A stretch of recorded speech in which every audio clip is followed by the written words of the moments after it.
നീലക്കുയിലിനെ പോലെ ഓരോ നടന്മാരുടെ പുറകെ ഇങ്ങനെ ക്യാമറയും തൂക്കി പിടിച്ചുകൊണ്ട് അവർ പോകുന്ന എല്ലായിടത്തും ഇങ്ങനെ നടക്കുന്ന കുറേ ചാനലുകൾ അല്ലെങ്കിൽ ഓൺലൈൻ പേജുകൾ നമ്മൾ കണ്ടിട്ടുണ്ട്.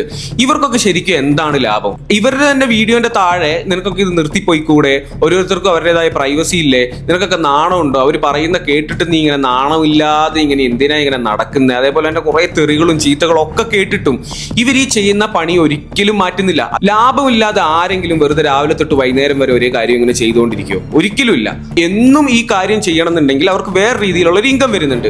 ആ ഇൻകമാണ് PR ഏജൻസികൾ ഇവർക്ക് കൊടുക്കുന്ന ഇൻകം. എല്ലാ സെലിബ്രിറ്റീസും അങ്ങനെ ചെയ്യുമെന്നല്ല, അതിനകത്ത് 20% പേര്, അതായത് ഒന്ന് റീച്ച് ആവണം, ഒന്ന് എന്നെ തന്നെ സോഷ്യൽ മീഡിയയിൽ എപ്പോഴും എൻ്റെ ഒരു പ്രസൻസ് ഉണ്ടാവണം എന്ന് ആഗ്രഹിക്കുന്ന ഒരാള് ഇങ്ങനെയുള്ള പാപ്പരാസി മീഡിയകൾക്ക് പേയ്മെന്റ് കൊടുത്തിട്ട്, അതായത് ഞാൻ രാവിലെ ജിമ്മിൽ പോവും, അത് കഴിഞ്ഞ് ഷോപ്പിങ്ങിന് പോവും, അത് കഴിഞ്ഞ് സിനിമയ്ക്ക് പോവും, ഈ കാര്യങ്ങളും സമയങ്ങളും കറക്റ്റായിട്ട് ഈ മീഡിയനെ അറിയിക്കും. ചിലപ്പോൾ നമ്മൾ തന്നെ ചിന്തിച്ചിട്ടുണ്ട്, അധികം ഫേമസ് ആവാത്ത പല ആൾക്കാരെ ഇവരെങ്ങനെ അറിയുന്നത്, അതുമല്ല ഇവരെങ്ങനെ കൃത്യമായിട്ട് ഇവർ പോകുന്ന സ്ഥലങ്ങളിൽ ഇവരെ ഫോളോ ചെയ്യുന്നതെന്ന്. ഒരുവിധം പബ്ലിക് ഫിഗർ ആയ ഒരാൾക്ക് ഒരിക്കലും പെയ്ഡ് ആയിട്ട് ചെയ്യേണ്ട കാര്യമില്ല.